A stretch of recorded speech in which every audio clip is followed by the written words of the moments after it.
हम पढ़ेंगे diabetes Miletus के बारे में। डायबिटीज़ मिलेटस एक एंडोक्राइन डिसऑर्डर है जो पेनक्रियास ग्लैंड से रिलेटेड है।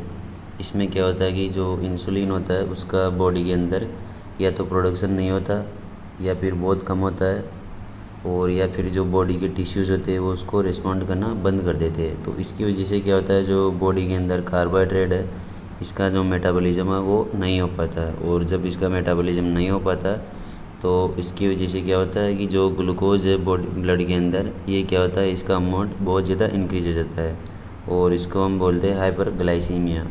और जब हाइपरग्लाइसीमिया कंडीशन होती है तो ये क्या होता है यूरिन के अंदर अपीयर होने लग जाता है। तो इस कंडीशन को बोलते हैं हम तो ग्लाइकोज यूरिया। तो इसे ये देखते हैं आगे क्या होती है diabetes mellitus. Diabetes mellitus is a group of metabolic disease characterised by hyperglycaemia resulting from defect in the insulin secretion और इंसुलिन एक्शन और बोथ। मतलब कि एक एंडोक्राइन डिसऑर्डर है, मेटाबॉलिक डिजीज है ये। इसके अंदर क्या होता है हाइपरग्लाइसीमिया, यानी ब्लड के अंदर ग्लूकोज का लेवल बढ़ जाता है, और वो किससे रिजल्ट होती है, या तो डिफेक्ट के अंदर इंसुलिन के जो प्रोडक्शन में डिफेक्ट हो, या सिक्रेशन के अंदर डिफेक्ट हो, या फिर उसके एक्शन के अंदर डिफेक्ट हो, या दोनों के अंदर डिफेक्ट हो। इस वजह से क्या होती है डायबिटीज मिलेटस की कंडीशन उत्पन्न होती है। The basic of abnormally in carbohydrate protein and fat metabolism in diabetes is the deficient action of insulin on the target tissue of the skeletal muscle adipose tissue and liver. मतलब कि जो इसके अंदर क्या होता है, जो कार्बोहाइड्रेट प्रोटीन और फैट मेटाबॉलिज्म क्या होता है डिस्टर्ब हो जाता है। उसका बेसिस क्या है कि ये इसमें क्या होता है इंसुलिन की डेफिशिएंसी की वजह से क्या होता है कार्बोहाइड्रेट का मेटाबॉलिज्म नहीं हो पाता है। जब कार्बोहाइड्रेट का मेटाबॉलिज्म नहीं हो पाता है तो बॉडी क्या करती है फैट और प्रोटीन को यूटिलाइज करने लगती है। अनकंट्रोलेबल डायबिटीज मिलेटस में result in long term damage dysfunction and failure of various organs specially in the heart and kidney. मतलब कि इसे कंट्रोल नहीं किया गया या फिर ये अनकंट्रोलेबल हो गई है तो फिर इसकी वजह से क्या होगा, आगे चलकर हार्ट या किडनी के अंदर परेशानी आएगी या कॉम्प्लिकेशन होंगे उससे रिलेटेड। अब देखते हैं इसके टाइप्स कौन कौन से होते हैं। जो डायबिटीज़ मिलेटस होती है वो कौन कौन से टाइप्स होते हैं। Diabetes mellitus occurs with increase level of glucose in the blood. Diabetes mellitus has major classification that include type first diabetes mellitus, type second और जेस्टेशनल डायबिटीज़ मिलेटस। ये जो मेन इसके क्या होते हैं, इसके टाइप्स होते हैं, मेन टाइप्स यही होते हैं। अब देखते हैं type first diabetes mellitus. Type first diabetes mellitus में क्या होता है, जो इंसुलिन प्रोडक्शन होता है वो बिल्कुल भी नहीं होता है। इसके अंदर क्या होता है देखते हैं, it is characterised by the destruction of pancreatic beta cells. जो पेनक्रियाज की बीटा सेल्स होती है वो बिल्कुल ही डिस्ट्रक्ट हो जाती है। Genetic factor most susceptible for development of diabetes mellitus in which destruction of beta cells lead to decrease in insulin production and check glucose production by the liver and fasting hyperglycemia। इसके अंदर क्या होता है, जो pancreas की beta cells होती है वो डिस्ट्रक्ट हो जाती है, उस वजह से क्या होता है जो इंसुलिन का प्रोडक्शन वो नहीं हो पाता है। Glucose taken from food can't be stored in the liver any more but remain in the blood stream. मतलब कि जो लीवर होता है उसके द्वारा मेटाबॉलिज्म नहीं हो पाता है इंसुलिन का, बट और वो क्या होता है ब्लड के अंदर ही सर्कुलेट होता रहता है। उसकी वजह से क्या होता है उसका ब्लड के अंदर लेवल इंक्रीज हो जाता है। The kidney will not reabsorb glucose once it excess the renal threshold. Renal threshold क्या होता है, एक कैपेसिटी होती है कि जहाँ तक ये ग्लूकोज को रीअब्जॉर्ब कर पाती है, उससे ज़्यादा होने पर ये ग्लूकोज को रीअब्जॉर्ब नहीं कर पाती है और यूरिन में अपीयर होता है। इस कंडीशन को हम बोलते हैं glycosuria. In this type of diabetes mellitus ketone bodies are present. जो कीटोन बॉडीज होती है वो यूरिन में प्रेजेंट होती है, क्योंकि इसमें क्या होता है जो कीटोसिडोसिस की कंडीशन होती है, क्योंकि इसमें फैट मेटाबॉलिज्म ज़्यादा बढ़ जाता है। इंसुलिन की जो एब्सेंस होता है उसमें कार्बोहाइड्रेट का मेटाबॉलिज्म नहीं हो पाता, तो बॉडी क्या करती है फैट से एनर्जी ड्राइव करती है, फैट को तोड़ती है, तो फिर उसकी वजह से क्या होता है डायबिटीज़ कीटोसिडोसिस कंडीशन हो जाती है, मतलब कीटोन बॉडीज फॉर्मेशन हो जाता है। टाइप सेकंड डायबिटीज़ मिलेटस क्या होती है, it has major problem with insulin resistance and impaired insulin secretion. इसमें क्या होता है इंसुलिन सिक्रेशन होता तो लेकिन वो बहुत कम होता है, और इंसुलिन क्या होता है इंसुलिन रेजिस्टेंस डेवलप हो जाता है। जो बॉडी की टिश्यू होती है वो इंसुलिन को रेजिस्ट कर देते हैं, मतलब इंसुलिन रेजिस्ट हो जाती है, उन पर इंसुलिन एक्ट नहीं कर पाता है। Insulin could not bind with special receptor, so insulin become less effective and stimulating glucose uptake and regulating glucose release। मतलब कि जो इंसुलिन होता है वो स्पेशल रिसेप्टर पर बाइंड नहीं हो पाता, उस वजह से क्या होता है लेस इफेक्टिव हो जाता है और ग्लूकोज अपटेक को स्टिमुलेट नहीं कर पाता है।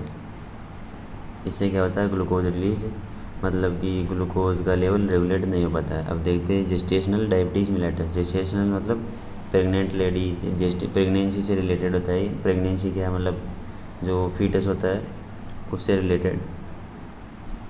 The pregnant women experience any degree of glucose intolerance with the onset of pregnancy.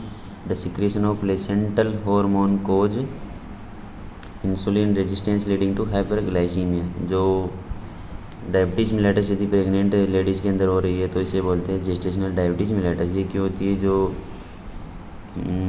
Placental hormones होते हैं, प्लेसेंटल हॉर्मोन्स, इसकी वजह से क्या होता है ये कंडीशन अराइज हो सकती है। अब देखते हैं इसके जो कौन कौन से इटियोलॉजीज होती है, मतलब इसके कौन कौन से कोजेज हो सकते हैं। The exact cause of diabetes mellitus is actually unknown, मतलब कि जो एग्जैक्ट कोज है वो अभी अननोन है, इडियोपैथिक है। Most common cause of diabetes mellitus is hyperglycaemia. यदि ब्लड के अंदर लगातार ग्लूकोज का लेवल हाई रहता है तो उस वजह से भी डायबिटीज़ मिलेटस हो सकती है। और किसी ऑटोइम्यून डिजीज़ की वजह से, किसी डिजीज़ की वजह से बीटा सेल का डिस्ट्रक्शन हो गया हो पेनक्रियाज के अंदर तो उस वजह से भी क्या हो सकती है डायबिटीज़ मिलेटस। और इंसुलिन प्रोडक्शन इम्पेयर हो गया हो तो उस वजह से क्या हो सकती है डायबिटीज़ मिलेटस। अब देखते हैं फर्स्ट डायबिटीज़ मिलेटस क्या होती है। इसके कोजेज जेनेटिक कोजेज हो सकते हैं, एनवायरमेंटल फैक्टर हो सकते हैं, और जैसे कि वायरस हो सकते हैं। जो मम्स वायरस होता है वो पेनक्रियाज को अफेक्ट करता है, उस वजह से भी क्या हो सकती है डायबिटीज़ मिलेटस।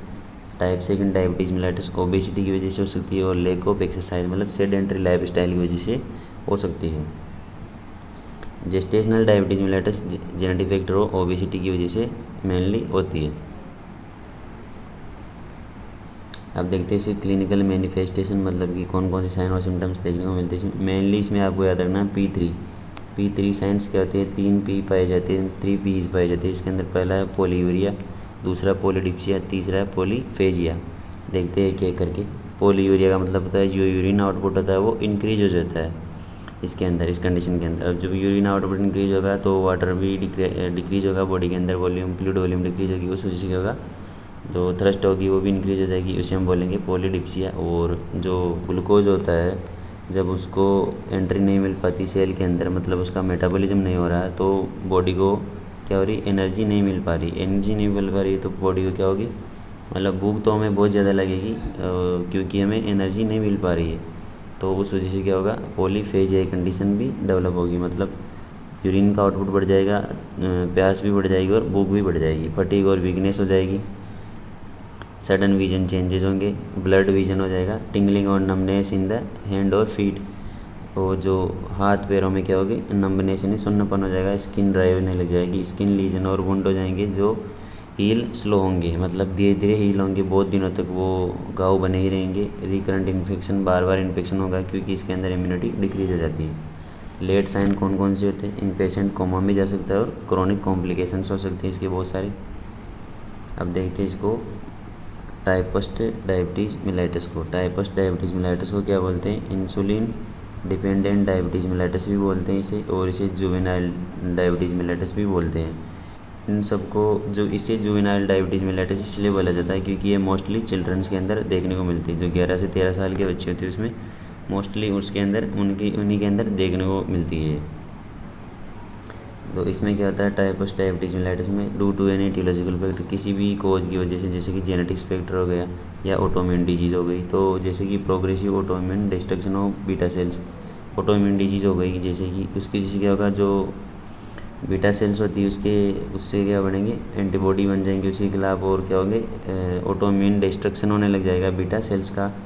उस वजह से क्या होगा बीटा सेल्स डिस्ट्रक्ट होगी तो इंसुलिन की कैपेसिटी क्या होगी डिक्रीज हो जाएगी, इंसुलिन सिक्रेशन की कैपेसिटी डिक्रीज हो जाएगी, और जो नीडेड अमाउंट है उससे कम सिक्रेट होगा कि इंसुलिन, तो इंसुलिन कम होगा तो क्या होगा ग्लूकोज मेटाबॉलिज्म नहीं हो पाएगा और ब्लड के अंदर सर्कुलेट होता रहेगा, तो उससे क्या होगा हाइपरग्लाइसीमिया हो जाएगा, और उसे हम बोलते हैं टाइप फर्स्ट डायबिटीज़ मिलेटस। मतलब कि क्या होगा जैसे कि ऑटोइम्यून डिस्ट्रक्शन हो गया बीटा सेल्स का, उस वजह से क्या होगा इंसुलिन सिक्रेशन कैपेसिटी डिक्रीज हो जाएगी और कार्बोहाइड्रेट का मेटाबॉलिज्म नहीं हो पाएगा, तो ग्लूकोज का लेवल ब्लड के अंदर इंक्रीज हो जाएगा, उस वजह से क्या होता है टाइप फर्स्ट डायबिटीज़ मिलेटस। ये इसकी पैथोफिजियोलॉजी थी। अब टाइप सेकंड डायबिटीज़ मेलाइटस देखते हैं। इसे non insulin dependent diabetes mellitus भी बोलते हैं और ये अडल्ट के अंदर ज़्यादा देखने को मिलती है, तो इसलिए इसे अडल्ट ऑनसेट डायबिटीज़ मेलाइटस भी बोला जाता है। ये मोस्टली पीपल में होती है, 10 में से 9 पीपल को यही होती है टाइप सेकंड डायबिटीज़ मेलाइटस, मतलब 90% आदमियों को यही होती है। ये मोस्टली 35 ईयर ऑफ एज के ऊपर वाले पीपल को होती है। इसकी देखते हैं पैथोफिजियोलॉजी। तो due to any aetiological factor जैसे कि जेनेटिक और ओबेसिटी की वजह से क्या होगा, inherited defect in insulin receptors. जो जेनेटिक्स है किसी की, जैसे जेनेटिक्स मतलब किसी को जेनेटिक्स प्रॉब्लम है इसकी, तो उसमें क्या होगा, जो इंसुलिन रिसेप्टर्स होते हैं वो क्या होंगे, उनमें डिफेक्ट होगा। और इंसुलिन रिसेप्टर में जो जेनेटिकली डिफेक्ट है तो उस वजह से क्या होगा, जो पेशेंट है वो ग्लूकोज इंटॉलरेंट रहेगा, मतलब कि जो ग्लूकोज है उसको टॉलरेट नहीं कर पाएगा। तो उसमें क्या होगा, और बीटा सेल होती है वो उसका डिस्ट्रक्शन हो जाएगा। जब बीटा सेल का डिस्ट्रक्शन होगा तो क्या होगा, वहीं इंसुलिन प्रोडक्शन नहीं हो पाएगा, और ग्लूकोज का जो क्या होगा, हाइपरग्लाइसीमिया हो जाएगा। एक्सेसिव ग्लूकोज प्रोडक्शन होता रहेगा तो क्या होगा, हाइपरग्लाइसीमिया हो जाएगा। उससे क्या होगा, ग्लूकोज और फैट मेटाबॉलिज्म अल्टर हो जाएगा। फैट मेटाबॉलिज्म मतलब यहाँ की फैट क्यों हुआ, क्योंकि जब कार्बोहाइड्रेट यानी ग्लूकोज से एनर्जी नहीं ले पाता तो पेशेंट, तो उससे क्या होगा, वो फैट के ऊपर शिफ्ट हो जाती है वो प्रोसेस, तो मतलब फैट से एनर्जी ड्राइव होती है, तो उससे फैट मेटाबॉलिज्म अल्टर हो जाता है। और उससे क्या होता है, due to adipokinase from adipose tissue, मतलब जो एडिपोकाइनेज एंजाइम होता है वो एडिपोज टिश्यू से रिलीज होता है, उससे क्या होता है, मतलब फैट मेटाबॉलिज्म में अल्टरेशन हो जाते हैं। ये थी diabetes mellitus second, type second. अब देखते हैं इसके कौन कौन से कॉम्प्लिकेशंस होते हैं। जो मेजर कॉम्प्लिकेशन देख लेते हैं इसके कौन कौन से होते हैं। तो इसमें होते हैं न्यूरोपैथी होता है पहला।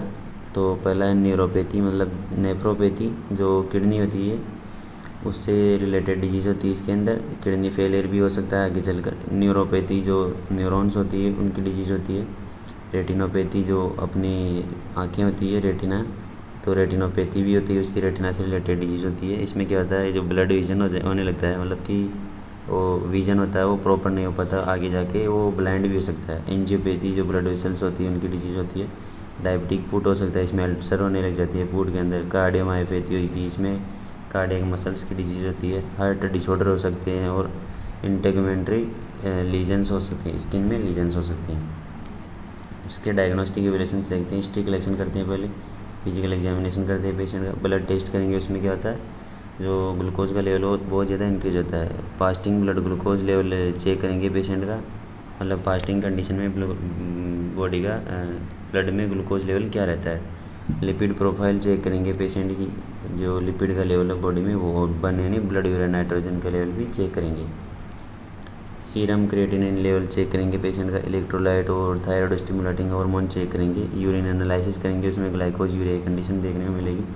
फंडोस्कोपी के जो एग्जामिनेशन वो करते हैं। Neurological examination, ECG, Doppler scan, body weight monitor और डेंटल एग्जामिनेशन, फूड एग्जामिनेशन वगैरह करते हैं। इसमें जो ग्लूकोज को लेवल होता है उसको नापने के लिए क्या करते हैं, फास्टिंग ब्लड ग्लूकोज टेस्ट करते हैं। एक ग्लूकोज टॉलरेंट टेस्ट करते हैं। इसमें पेशेंट को क्या करता है, डॉक्टर एक ग्लूकोज वाला डाइट वो जो फ्लूइड होता है वो पिलाता है उसके अंदर, फिर वो आवरली उसके जो ग्लूकोज लेवल होता है उसको मॉनिटर करते रहता है। इसे बोलते हैं, मतलब ग्लूकोज को टॉलरेट कर रहा है नहीं कर रहा है ये पेशेंट, इससे क्या करते हैं, मेजर करते हैं। और A1C टेस्ट करते हैं इसके अंदर, A1C टेस्ट भी करते हैं। और एक रैंडम ब्लड ग्लूकोज लेवल भी चेक करते हैं, रैंडम ब्लड शुगर लेवल, ये सब टेस्ट होते हैं इसके अंदर।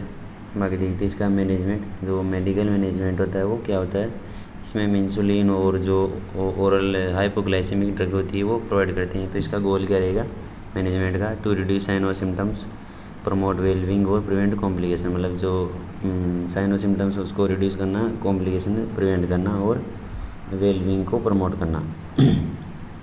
Nutrition therapy, drug therapy, exercise और सेल्फ मॉनिटरिंग, ये मेन मैनेजमेंट फैक्टर होते हैं। इंसुलिन और ओरल एजेंट देखते हैं कौन से होते हैं।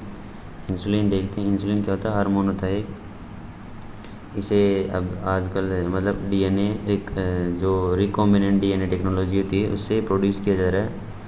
और क्या होता है इसमें एनिमल सोर्सेज से और भी अदर सोर्स होते हैं उससे, इससे उससे प्राप्त किया जाता है, मतलब एनिमल रिसोर्सेज से और रिकॉम्बिनेंट डीएनए टेक्नोलॉजी से। It today human insulin are most commonly used, मतलब इन टुडे मतलब आजकल जो ह्यूमन इंसुलिन होता है वो मोस्टली यूज होता है।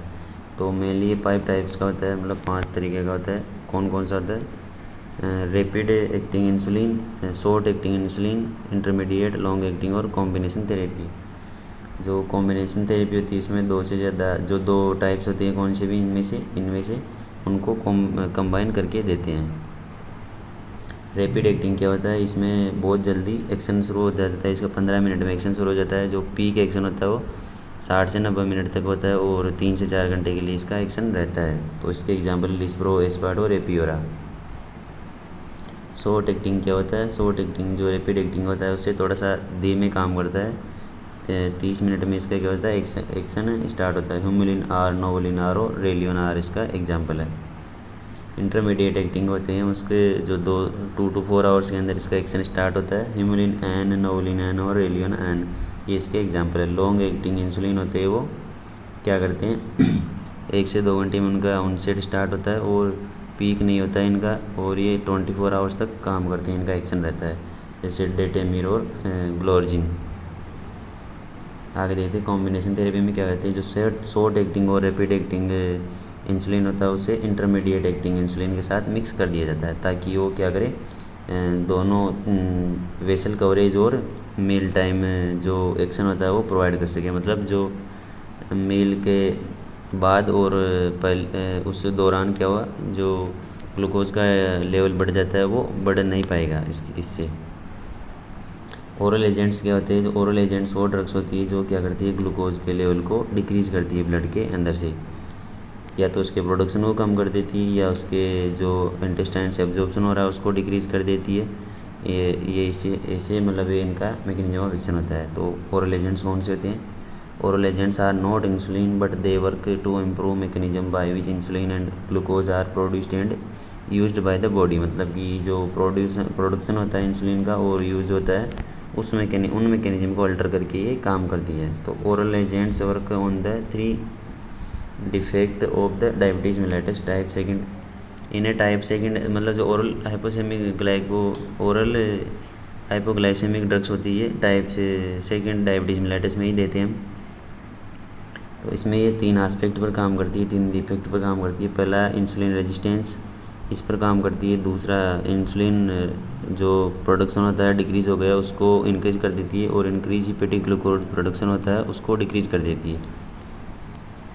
ओरल एजेंट्स में be used to in combination with agents from other class with insulin के साथ काम में लिया जा सकता है इसे to achieve blood glucose target, मतलब जो टारगेट ब्लड ग्लूकोज लेवल होता है उसको अचीव करने के लिए। Currently 5 classes of oral medications are available, मतलब 5 क्लासेज होती है जो मेडिकेशंस की वो आजकल अवेलेबल है। इन्हें फार्मा में ढंग से पढ़ सकते हैं आप। Improve diabetes control for patient with type second diabetes mellitus, इसे याद रखना कि ये मतलब सिर्फ टाइप सेकंड डायबिटीज़ मेलिटस में दी जाती है। इनके कौन कौन से एग्जाम्पल है? सल्फोनियूरियाज, ग्लिपेजाइड, ग्लिकलाजाइड, बिगोनाइड्स और मेटफॉर्मिन इसका सबसे जो इम्पोर्टेंट एग्जाम्पल है वो है। Thank you.